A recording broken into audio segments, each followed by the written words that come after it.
You've spent your whole life surrounded by people. You've watched them speak, move, smile, hesitate, avoid, hide, pretend, react, or stay silent.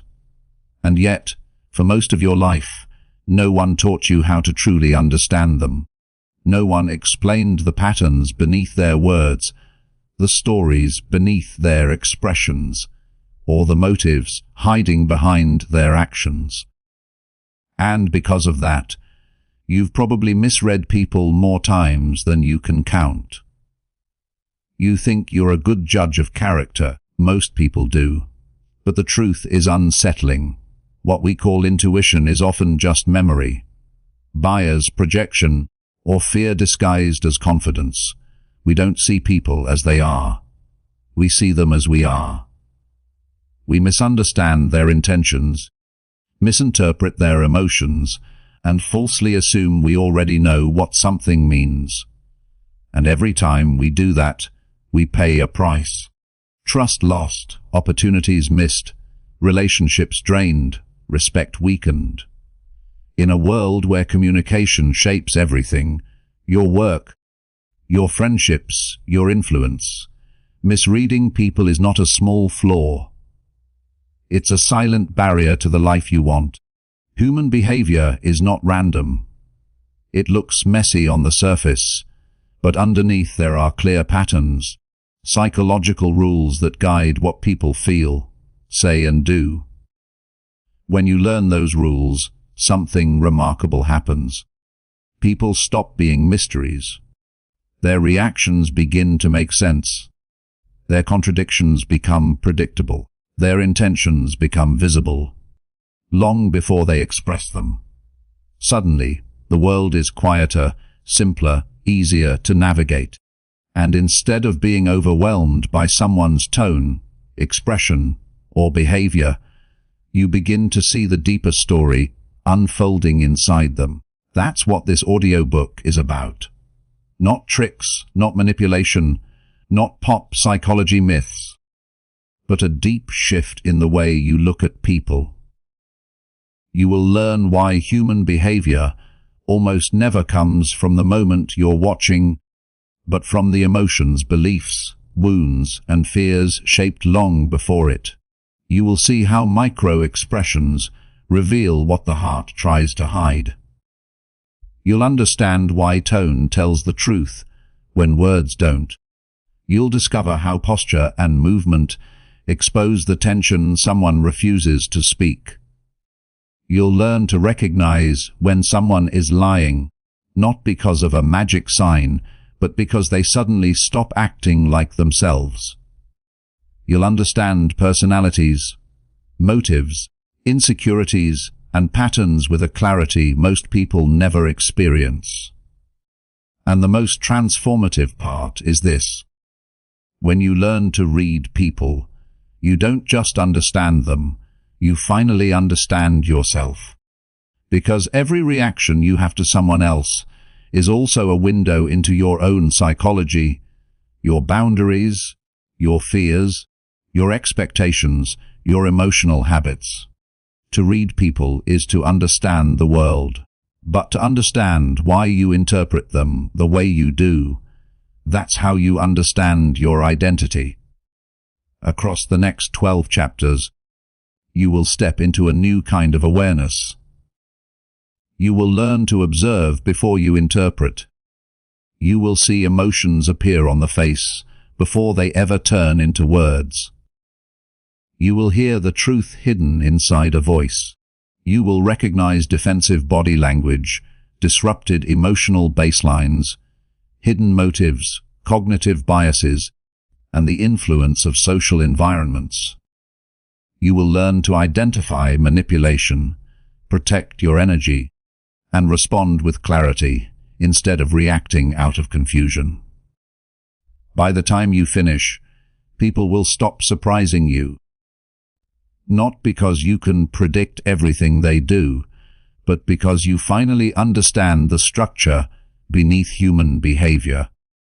And perhaps for the first time, you'll walk into a room and feel calm. Not because the room is calm, but because you are no longer guessing. You are seeing. You are decoding. You are understanding what others cannot. This audiobook won't teach you how to control people. It will teach you how to see them. And when you can see people clearly, when you truly understand what drives them, you gain something far more powerful than control. You gain clarity. You gain peace. You gain confidence, because nothing is more grounding than knowing what you're looking at and trusting your ability to read the truth beneath the surface. So take a breath, settle in, and let's begin with the first skill. The skill that every great observer, negotiator, leader, partner, and communicator masters long before anything else. The ability to pay attention. Chapter 1. The first rule. Observe before you interpret. Most people don't actually see others. They only react to their own assumptions. You will never understand human behavior if you rush to interpret what you haven't taken the time to observe. We move through life believing we read people well. But most of what we call intuition is just a reflection of our own fears, memories, and biases. We project more than we perceive. We judge faster than we notice. And in that rush, we misunderstand people who were never trying to hurt us, never trying to disrespect us, never trying to push us away. They were simply being themselves. Observation is the doorway. Interpretation is the hallway. You cannot walk the hallway if you never open the door. Before you can understand anyone, you must learn to pause, not mentally run ahead, not fill in the blanks, just pause. If you've spent your life reacting instantly to tone, to expressions, to behaviors, then you've probably been reacting to your own story, not theirs. And that's why relationships get confusing. That's why people surprise you. That's why you get hurt without knowing why. You cannot understand a person while you're trapped inside your own head. To observe someone is to step outside your assumptions and into the present moment. It means learning to see, not just look. It means paying attention to the details that reveal more than the words ever could. When you shift from reacting to observing, the world slows down. You begin to notice patterns you never saw before. People reveal themselves through their baseline, their natural way of being. A baseline is the rhythm of someone's emotional and physical expression when they are calm, unthreatened, and unguarded, and everyone has one. Some speak quickly, even when relaxed. Some avoid eye contact even when confident. Some talk with their hands. Some remain still. None of these actions mean anything until they change. The truth appears when the baseline breaks. A sudden shift is more revealing than the behavior itself. When someone who is normally expressive becomes still, something changed.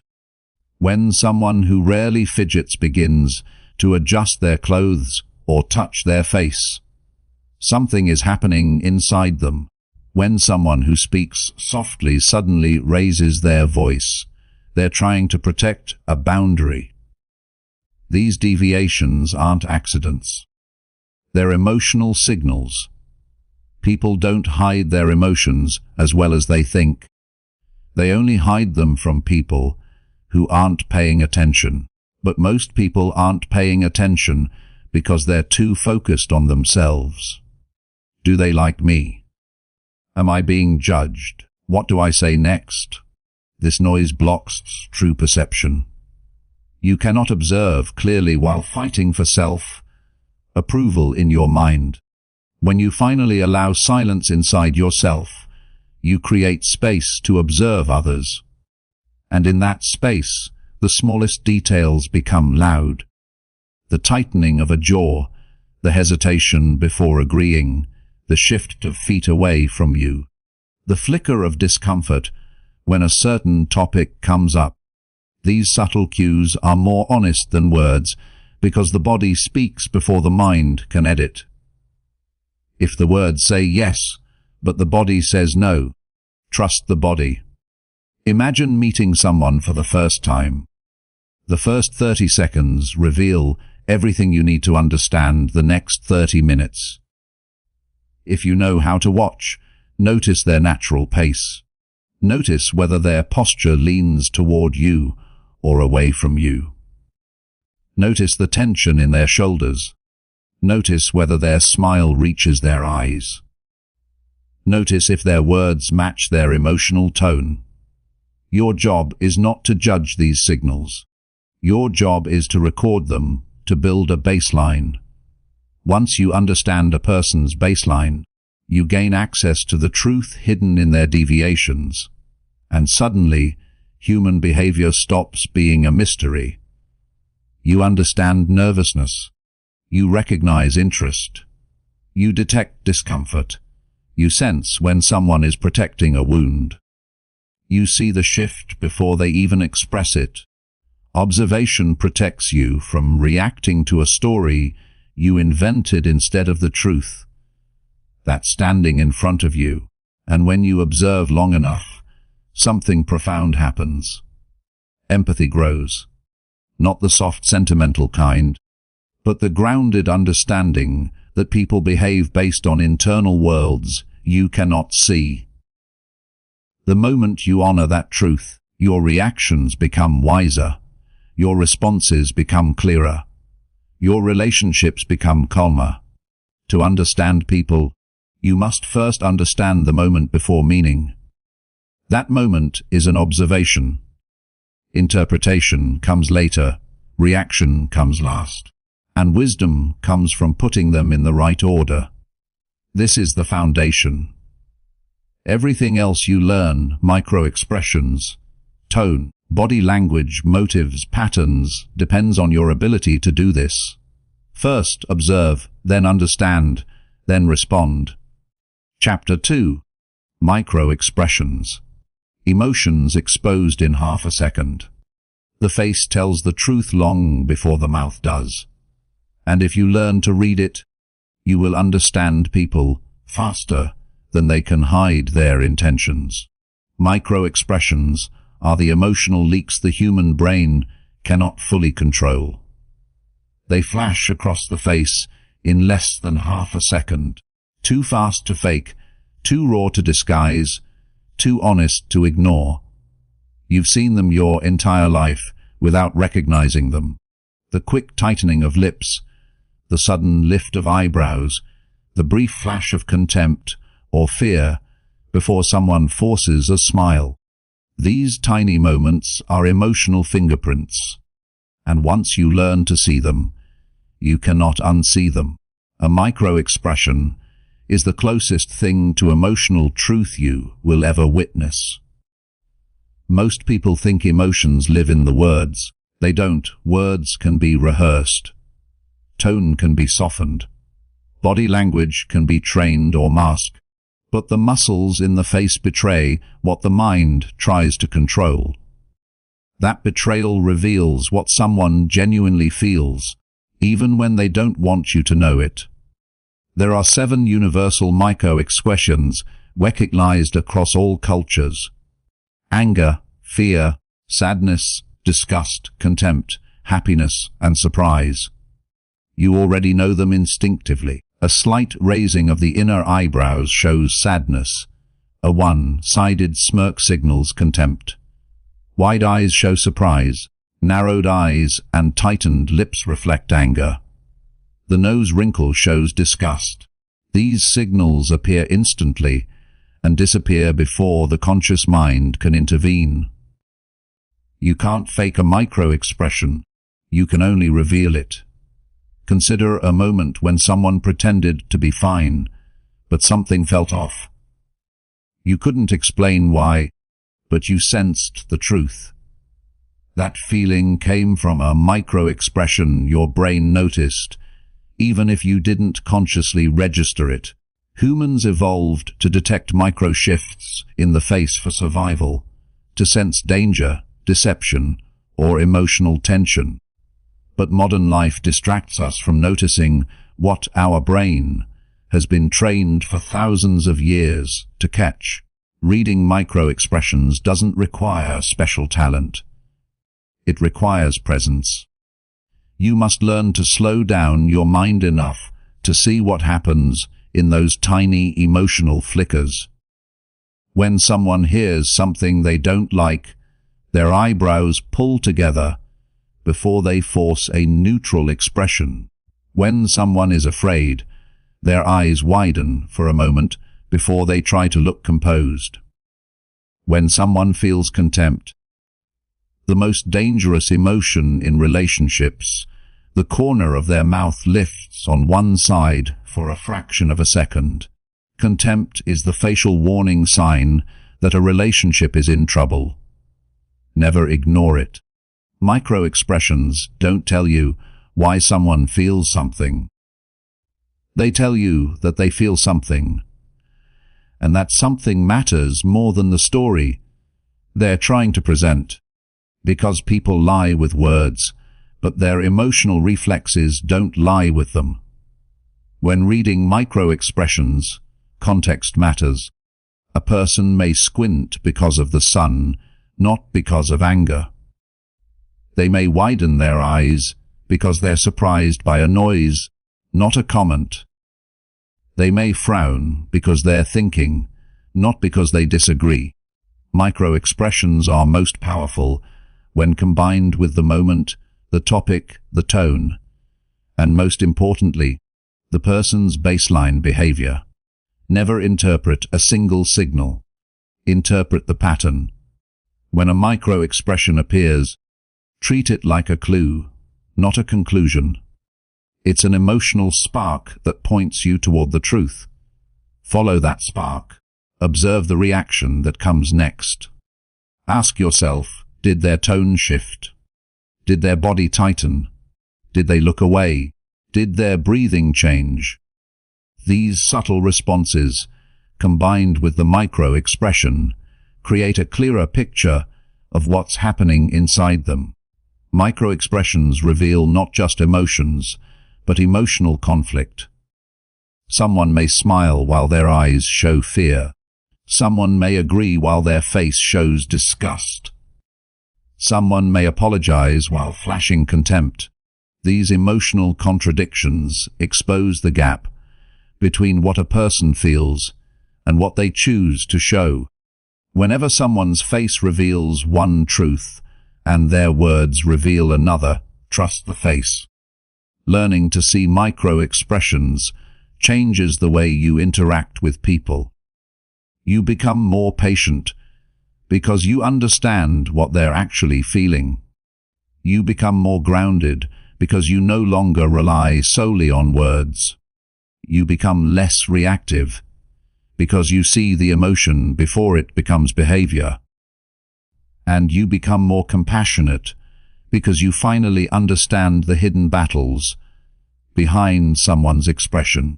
This skill is not about judgment. It's about clarity. It's about connection. It's about giving yourself the ability to understand others in real time, some without guessing. Micro-expressions are short, but their meaning lasts. And the moment you learn to read them, you begin to see people on a deeper, more honest level. When the face speaks, listen. It is telling you what the heart hasn't said yet. Chapter 3. The Voice Code. What tone reveals that words hide? People lie with words far more easily than they lie with their voice. Tone is the emotional truth most people ignore. We grow up believing communication is about what people say. But if you've ever walked away from a conversation feeling uneasy, confused, or suspicious, even when the words sounded right, you've already experienced something deeper. Your intuition wasn't reacting to the words. It was reacting to the tone beneath them.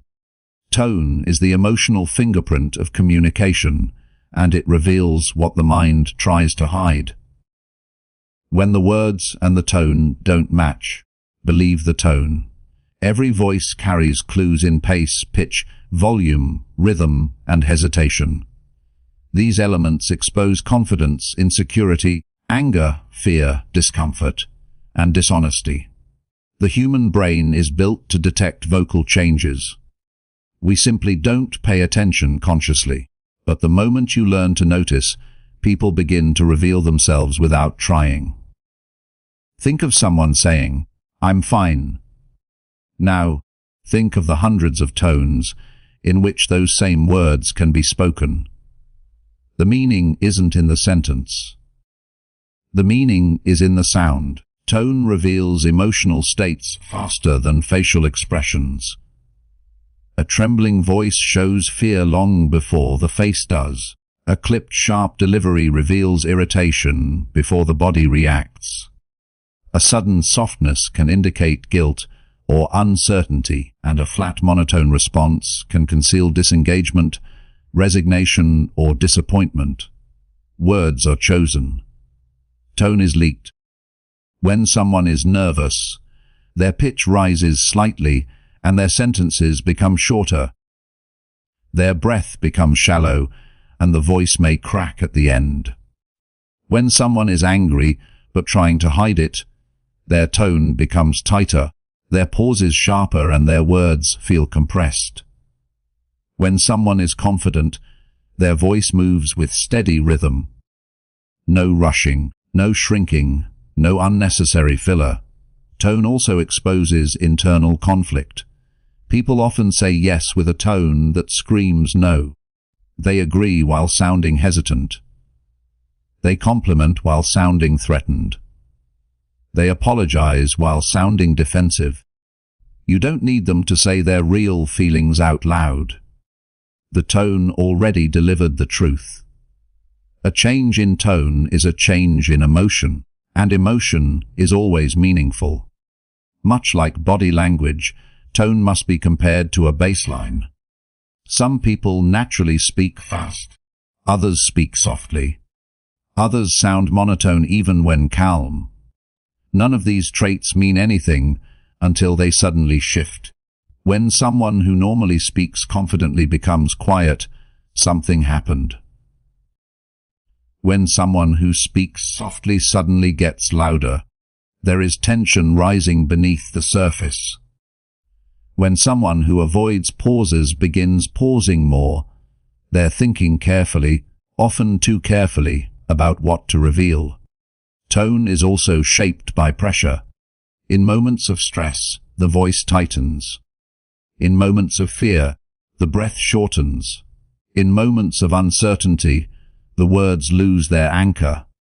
And in moments of dishonesty, the vocal cords struggle to stay consistent. The voice shakes before the lie does. Listening for tone means listening to how something is said, not just what is said. It means noticing the emotional weight behind the message, and it means allowing yourself to hear the truth even when the other person is trying to steer you away from it. Tone pulls you into the emotional reality beneath the social mask. The more attuned you become to tone, the more compassionate you become. You don't just hear irritation, you hear the exhaustion underneath it. You don't just hear hesitation, you hear the fear of being misunderstood. You don't just hear a shaky voice. You hear someone trying desperately to stay composed. Listening deeply to tone isn't about judging others. It's about understanding them more fully. Tone is the bridge between emotion and language. If you can hear the bridge, you can read the person. When you begin listening this way, misunderstandings shrink, confusion fades, manipulation becomes easier to identify, and emotional clarity becomes the foundation of every conversation. Tone gives you early access to a person's truth before their words catch up. So the next time someone speaks to you, don't just listen to what they say. Listen to the breath behind it. Listen to the pauses they don't intend to make. Listen to the shakiness, the tightness, the lift, the drop, the hesitation, the rush, the softness. Each of these signals is a doorway into their emotional state.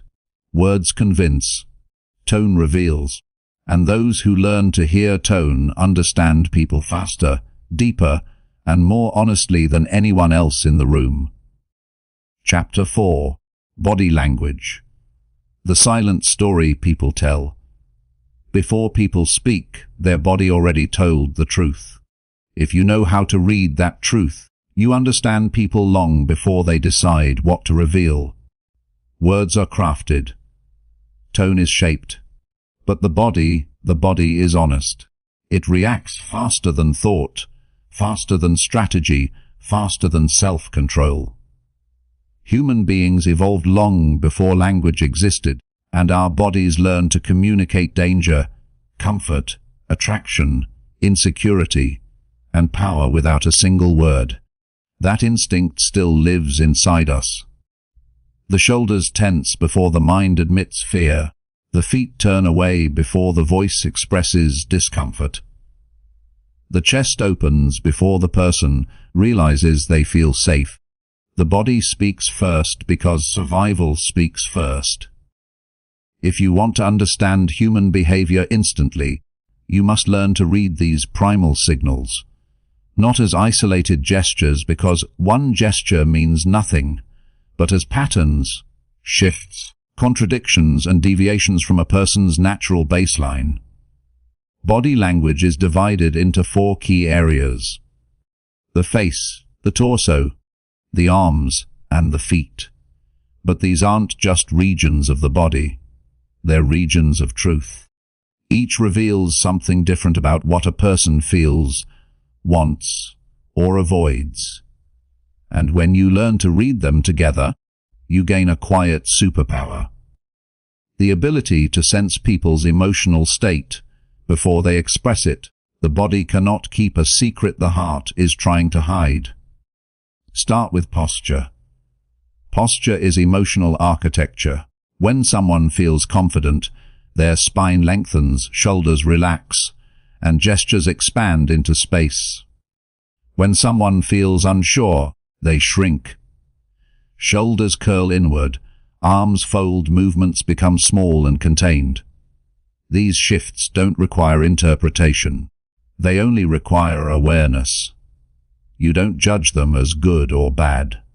You simply observe that the body is reacting to something within. Now look at micro movements of the torso.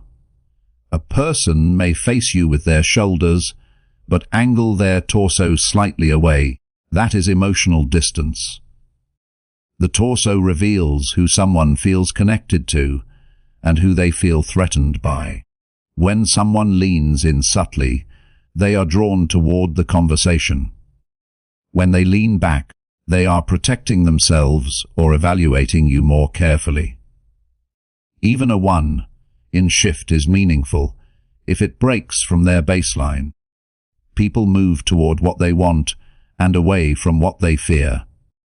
This brings us to the arms, one of the most misunderstood areas of body language.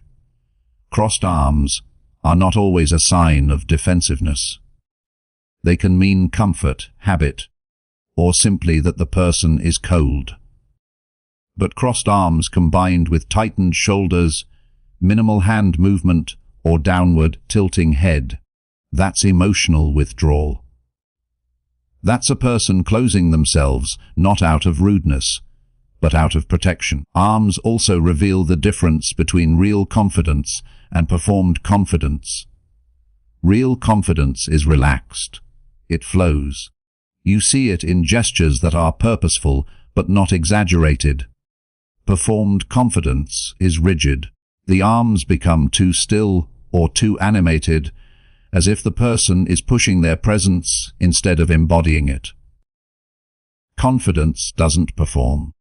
Confidence exists. Now pay close attention to the hands. Hands betray anxiety faster than any other body part. People touch their neck when nervous, rub their palms when uncertain, or fiddle with objects when trying to ground themselves. These gestures aren't flaws. They're signals. They are the body's attempt to regulate emotion without words. But the most honest part of the body, the feet. Feet don't lie.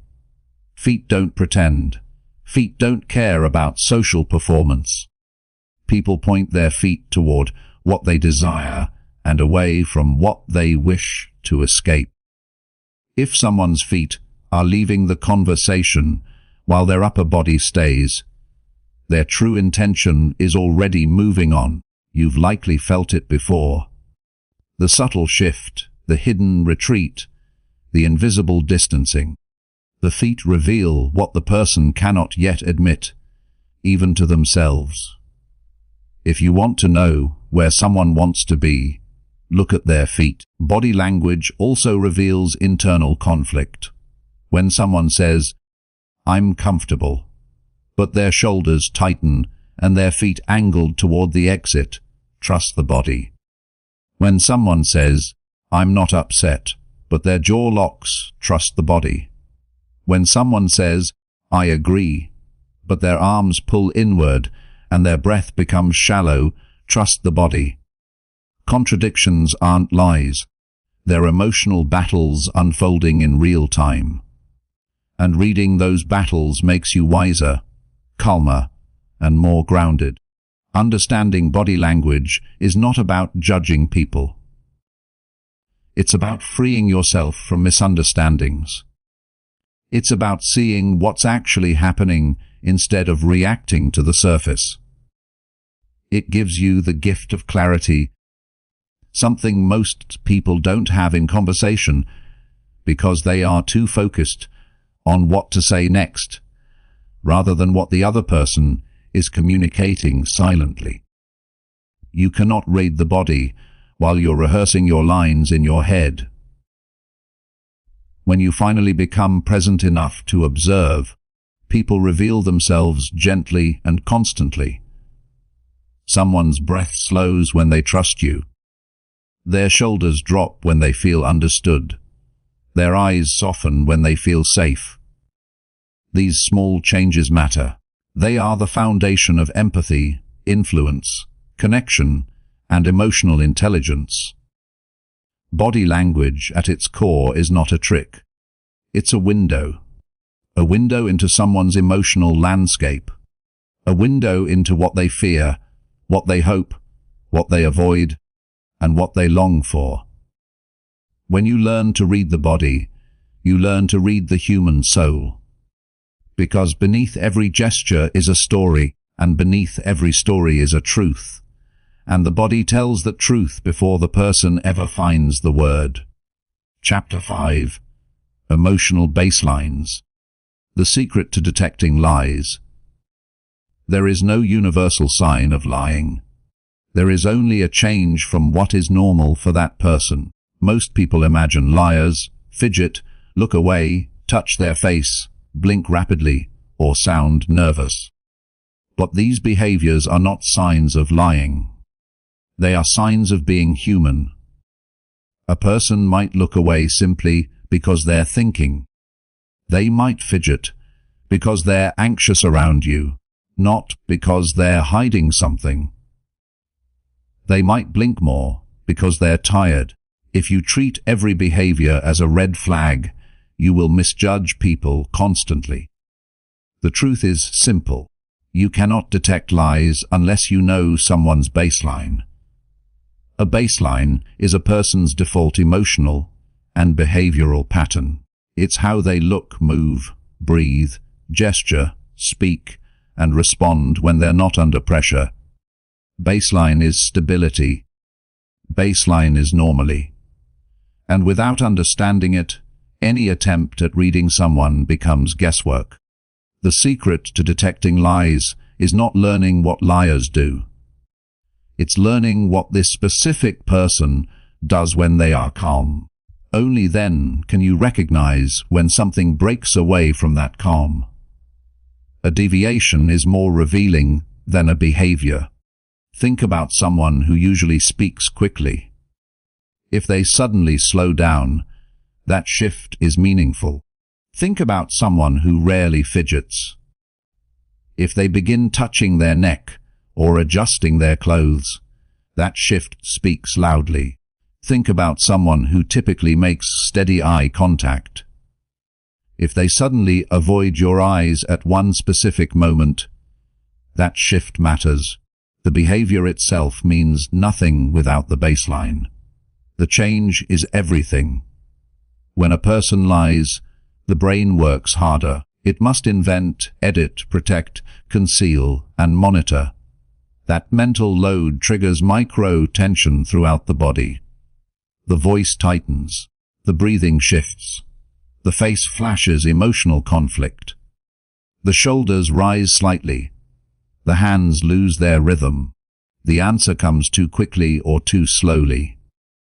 A lie is rarely obvious, but the stress caused by lying always leaks out. One of the clearest signals of deception is a sudden change in detail. A person who normally speaks casually may give extremely long explanations. A person who normally gives details may suddenly become vague.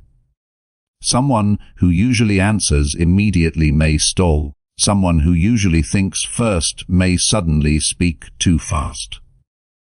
The mind reveals deception through inconsistency. The body reveals deception through tension. The voice reveals deception through hesitation. But none of this is meaningful unless you compare it to the baseline. The question is never, what did they do? The question is, do they normally do this? To identify deception, pay attention to the moment just before and just after a key question. The FBI uses this technique constantly. They don't only study the answer, they study the change. Did the person shift posture? Did their breathing change? Did their tone tighten? Did their gestures freeze? Did their face flash discomfort before they responded? These transitional moments matter more than the answer itself. One of the most overlooked signs of deception is overcorrection. When people lie, they often try too hard to appear natural. They hold too much eye contact. They become overly polite. They align their story too neatly. They eliminate all uncertainty in their tone. Real honesty is imperfect. Fabricated honesty is tidy. A truthful answer flows. A lie is structured. But remember this, not every baseline deviation means deception. Sometimes people get nervous because they fear being misunderstood. Sometimes they tense up because the topic is emotionally loaded. Sometimes they hesitate because they're ashamed or insecure. Emotional shifts reveal emotional truth. But emotional truth is not always deception. What matters is the cluster. Multiple changes happening around the same moment, connected to a meaningful question or topic. If someone shifts posture, blinks rapidly, changes tone, and suddenly goes vague when you ask something specific, the cluster matters. The pattern matters. The timing matters. Lies happen in moments. Truth happens in patterns. When you understand someone's baseline, you gain the ability to differentiate discomfort from dishonesty, insecurity from deception, anxiety from intent to mislead. This protects you from misjudging good people and from trusting the wrong ones. Learning baselines is not just a skill. It's a kindness. It reduces false accusations. It increases empathy. It deepens insight. Because once you understand how someone behaves naturally, you stop assuming, you stop projecting, you stop overreacting. You stop mistaking fear for deceit and hesitation for guilt. The more you understand someone's normal, the more you can understand their truth. Baseline is the foundation of reading people. Without it, everything becomes noise. With it, the world becomes clear. And once you learn to see emotional deviations accurately, you unlock one of the rarest abilities in communication. The ability to detect what someone feels even when they desperately want to hide it. A lie might hide in the words, but the shift always exposes it. Chapter 6. Hidden Motives. Why people do what they do. People rarely say what they truly want, but they always show it in what they consistently do. Every behavior has a motive beneath it. Every reaction has a root. Every silence has a meaning. And once you understand the hidden motives driving people, their choices stop surprising you because you finally see the psychology underneath the action. If you want to understand someone instantly, stop listening to their words and start listening to their motives. The human mind is simple in one sense. We create complex behavior from a small set of psychological needs. These needs shape how we communicate, how we protect ourselves, how we approach relationships, and how we navigate conflict. When a need is threatened, the behavior becomes louder. When a need is unfulfilled, the behavior becomes persistent. When a need is met, the behavior softens and expands. There are 5 core motives that drive nearly all human behavior: safety, esteem, belonging, control, and reward. And the moment you recognize which of these is driving someone, their actions make complete sense, even the ones that seem irrational on the surface. No one is irrational. They're just motivated by something you haven't seen yet. Start with safety. The most primal motive. People need emotional, physical, and social safety. When someone feels unsafe, everything in their behavior tightens. Their tone, posture, face, and choices. They avoid risks. They avoid vulnerability. They avoid people who threaten their stability. Someone who cancels plans repeatedly may not be rude. They may be protecting emotional safety. Someone who over-explains may not be insecure. They may be seeking reassurance. Safety shapes behavior more than any other motive. Then comes esteem, the need to feel respected and valued. When esteem is threatened, people become reactive. They defend themselves quickly. They interrupt. They correct others. They become competitive. They seek validation through achievement or compliments. A person who argues constantly isn't always trying to win. Sometimes they're trying not to feel small. When esteem is the motive, behavior becomes sharp because the fear beneath it is sharp. People fight hardest when they fear losing their worth. Belonging is the third motive, the need to feel connected and accepted. Humans are social creatures. We read faces, tones, and gestures to understand our status in a group. When belonging is missing, people chase affection, approval, and connection. Someone may overly adapt to others to avoid conflict. Someone may laugh too loudly to fit in. Someone may stay in unhealthy relationships because loneliness feels worse than mistreatment. Belonging shapes behavior quietly but deeply. Control is the fourth motive, the need to feel agency over life. When someone feels powerless, their behavior becomes rigid or unpredictable. Some people dominate conversations, others withdraw. Some micromanage, others avoid any situation where they could lose control. Remember, controlling behavior is rarely about controlling others. It's usually about trying to manage internal fear. When people can't control their emotions, they try to control their environment. The final motive is reward, the pursuit of gain, pleasure, advantage, or progress.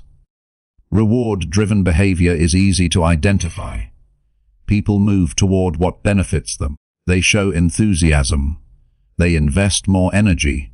They stay committed. When someone becomes inconsistent, the reward no longer outweighs the cost. Understanding this helps you stop taking withdrawal personally. Most behavior is not about you. It's about the reward they're seeking or losing. But here's the deeper truth.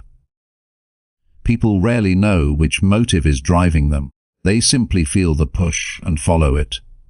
Your job is not to judge the motive, but to recognize it. Because once you understand the motive behind someone's actions, you stop overreacting. Instead of getting offended, you become curious. Instead of assuming the worst, you understand the need beneath the behavior. This gives you clarity, peace, and emotional control. Motive reveals truth. Behavior is just the messenger. To read motives accurately, watch what repeats. Patterns don't lie. Someone who wants safety will always choose the familiar path. Someone who wants esteem will always seek acknowledgement.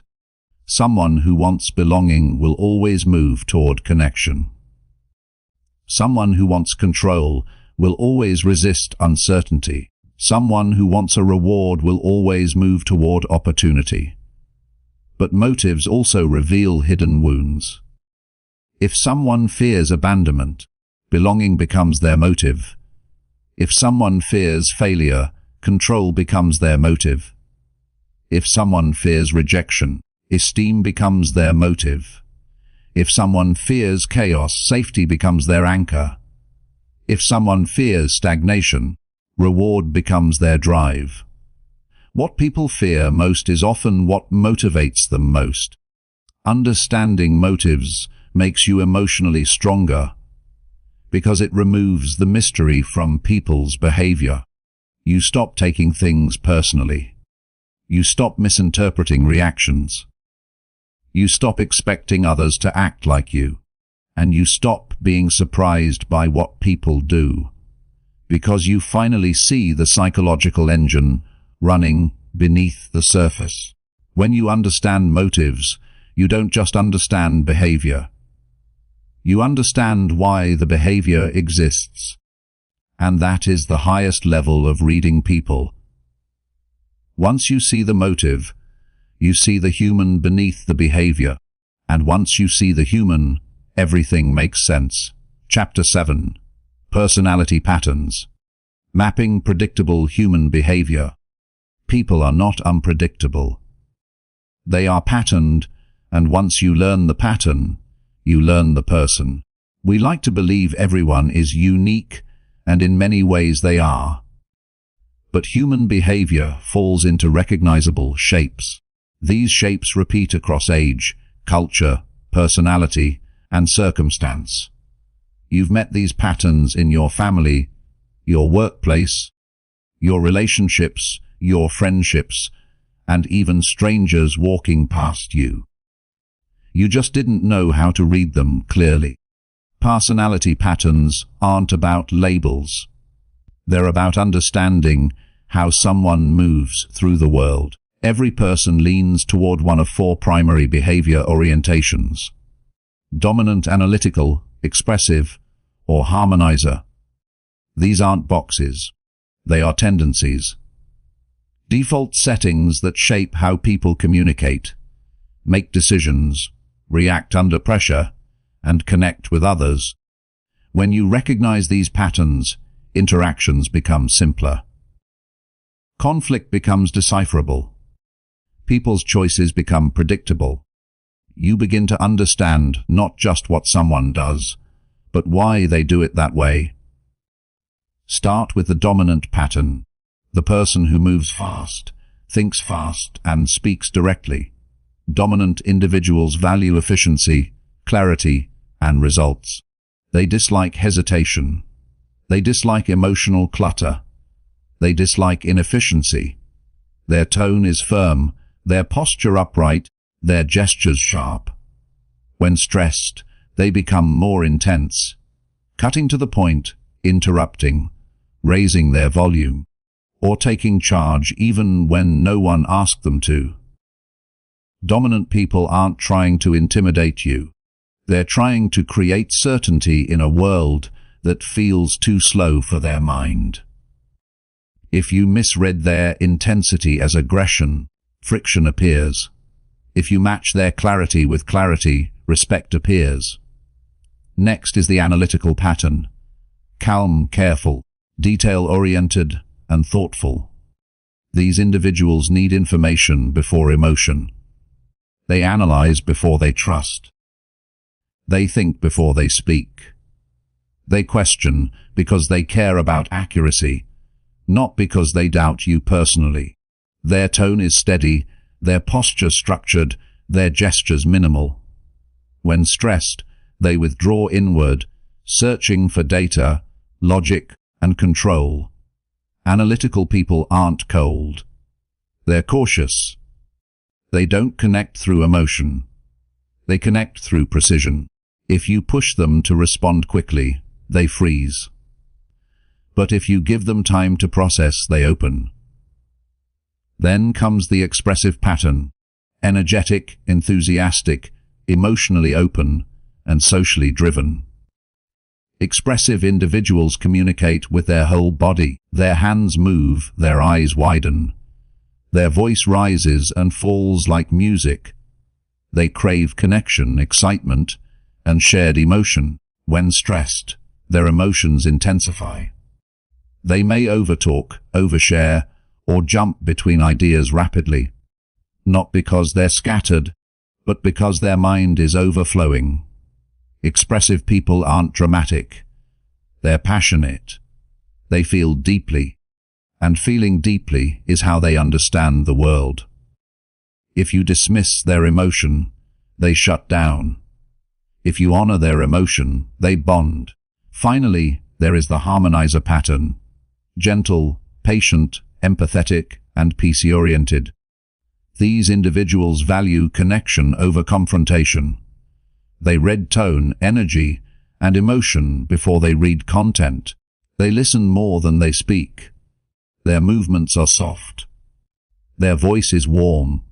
When stressed, they retreat emotionally, not to avoid you, but to avoid conflict. They may agree even when they disagree. They may fold even when they're hurting. Harmonizers aren't weak. They're protective. They guard their inner world carefully, and they give trust slowly. If you pressure them, they disappear. If you create safety, they bloom. Once you understand these 4 patterns, you begin to see the world in high resolution. You understand why some people raise their voice while others lower theirs. Why some need answers immediately while others need time. Why some thrive on emotion while others avoid it. Why some lead naturally while others support naturally. Understanding patterns does not replace empathy. It strengthens it. Instead of getting frustrated, you get curious. Instead of taking behavior personally, you understand the motive behind it. Instead of reacting to the surface, you connect to the personality underneath. People aren't difficult. They're different. Recognizing personality patterns also reveals how you operate. Are you the one who pushes for clarity? The one who needs time to think? The one who feels everything intensely? The one who prioritizes harmony at any cost? When you know your own pattern, you notice when stress pushes you into an extreme version of it. A dominant under stress becomes forceful. An analytical becomes paralyzed. An expressive becomes chaotic. A harmonizer becomes avoidant. These extremes aren't flaws. They are signals. Signals calling you back to balance. Self-awareness is the first step to reading others. But reading others is the first step to a deeper connection. Personality patterns don't tell you everything, but they tell you enough to predict behavior, de-escalate conflict, build trust, communicate clearly, and understand people on a deeper level. People aren't puzzles. They're patterns. And once you learn those patterns, you navigate them with confidence, clarity, and compassion. Chapter 8: Cognitive Biases.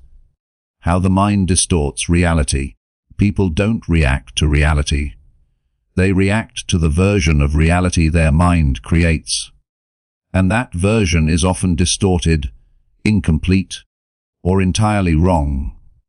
The human brain was not built for perfect perception. It was built for survival. It simplifies, filters, jumps to conclusions, fills in gaps, assumes motives, and creates meaning even when none exists. These shortcuts help us navigate life quickly. But they also cause us to misunderstand people, sometimes dramatically. If you want to understand human behavior, you must understand the biases shaping how people think. A cognitive bias is not a flaw. It is a mental habit, a shortcut the brain uses to conserve energy. But shortcuts skip truth. They skip nuance. They skip the full picture. And once a bias takes hold, the brain becomes blind to evidence that contradicts it. Bias makes people confident in conclusions they never actually examined. One of the most powerful biases is confirmation bias. The tendency to search for, interpret, and remember information that agrees with what we already believe. When someone thinks you don't like them, they'll notice every small signal that supports that belief and ignore every signal that disproves it. When someone thinks they're being judged, every neutral expression becomes criticism. Confirmation bias distorts perception until people see what they fear, not what's real. Next is the halo effect, the bias that makes one positive trait define how we see the entire person. If someone is attractive, confident, or charming, we assume they must also be ethical, intelligent, or trustworthy. This is why people fall for manipulative charm. The brain loves shortcuts, and the halo effect is one of its favorites. Then there is projection, the tendency to assign our own feelings, motives, or fears to others. If someone is insecure, they'll assume everyone else is judging them. If someone is untrustworthy, they'll suspect others of lying. Projection is powerful because it feels real. It makes us believe we're reading people accurately when we're actually reading ourselves. Projection is not insight, it's fear in disguise. Another common distortion is the fundamental attribution error, our tendency to judge others by their character and ourselves by our circumstances. If someone is late, we assume they're irresponsible. If we are late, we say traffic was bad. This bias creates harsh judgments and unnecessary conflict because it removes context from someone's behavior. There's also the mind-reading bias, believing we know what others think without evidence. He must be annoyed. She probably thinks I'm stupid. They're definitely judging me. This bias fuels anxiety and social misinterpretation. Most people don't realize how often they confuse imagination with reality. A bias doesn't feel like a guess. It feels like truth. That's why it's dangerous. To understand others, you must question the story your brain automatically generates. Ask yourself, is this their behavior or my interpretation? Is this fact or assumption? Is this emotion theirs or mine? When you slow down enough to ask these questions, you break the trance of bias.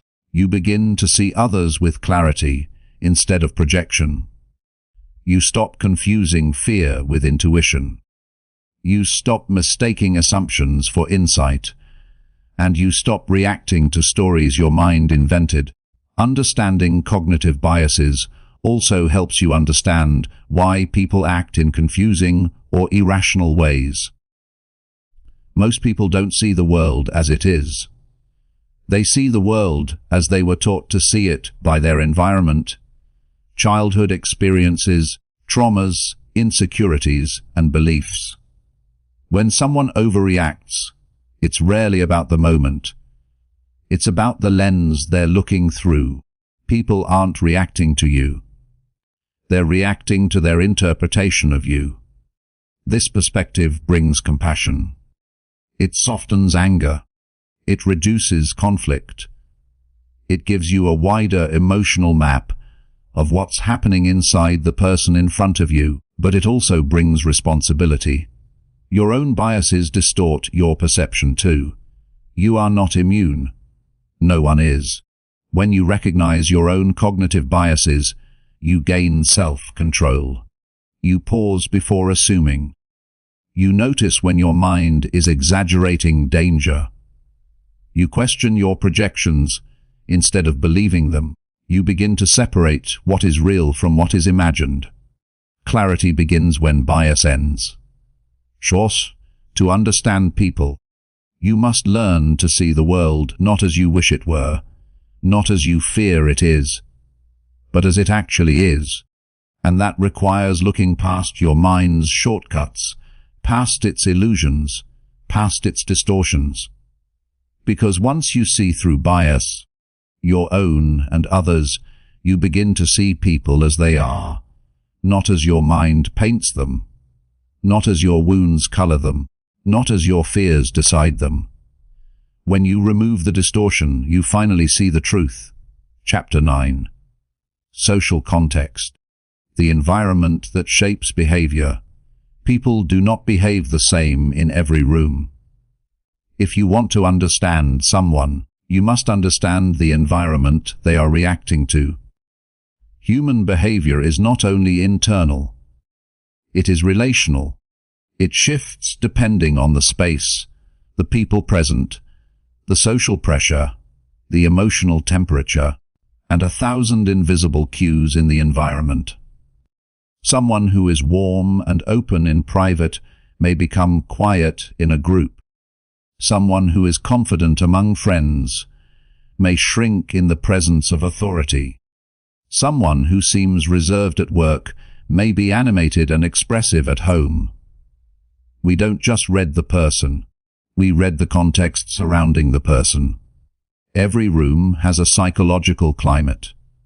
Some rooms make people relax. Some rooms make people defend. Some rooms make people perform. Some rooms make people hide. When you observe human behavior without considering the environment, you'll misunderstand them, because most people don't act according to who they truly are. They act according to what the moment demands. Behavior is adaptive. It bends to the room. It bends to the audience. It bends to the power dynamic. Consider how someone behaves when they sit with a close friend.